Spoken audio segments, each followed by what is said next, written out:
Dans le village des Bellevilles, en Tarentaise, le printemps pointe à peine le bout de son nez. Les fleurs commencent tout juste à éclore, pour le plus grand plaisir des Bellevillois qui viennent d'ailleurs de décrocher la 3e fleur du label Village Fleuri.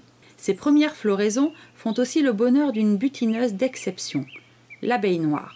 Un projet est en train de voir le jour dans la vallée sauvage des Encombres pour protéger cette abeille. La commune s'est engagée aux côtés du parc de la Vanoise et puis du CETA, qui est le centre d'études techniques apicoles, pour créer un conservatoire de l'abeille noire. Le but est de préserver et de développer l'écotype local de l'abeille noire. C'est un projet environnemental qui est important pour la commune, qui crée une belle dynamique avec entre autres les apiculteurs locaux, les partenaires et tous les élus.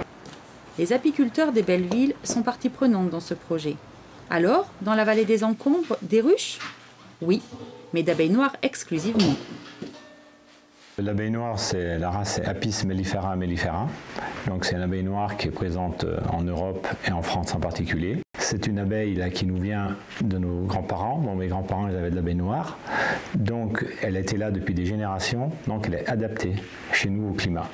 C'est pour ça qu'on va essayer de la préserver. L'abeille noire de Savoie est un peu différente que l'abeille noire d'Ouessant, etc. Même si c'est la même race d'abeilles. C'est une abeille aussi qui est capable de sortir quand il fait un peu plus froid par rapport à d'autres abeilles par exemple. Elle est capable de profiter de journées où il fait 8-10 degrés. Certaines autres races vont peut-être rester dans la ruche et elle sera capable de sortir. Si vous voulez faire de l'apiculture extensive, l'abeille noire c'est ce qui va bien, quoi. La principale menace pour l'abeille noire? Les risques d'hybridation avec d'autres abeilles domestiques. Des suivis scientifiques sont donc mis en place.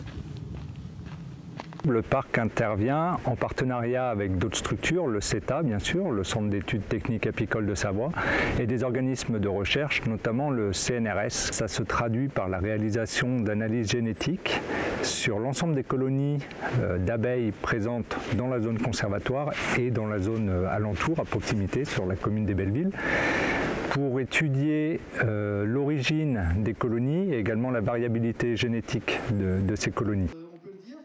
La signature ce 30 avril d'une convention entre les différents partenaires officialise la création du Conservatoire des Encombres, un site qui pourrait bientôt rejoindre le futur réseau national des conservatoires de l'abeille noire.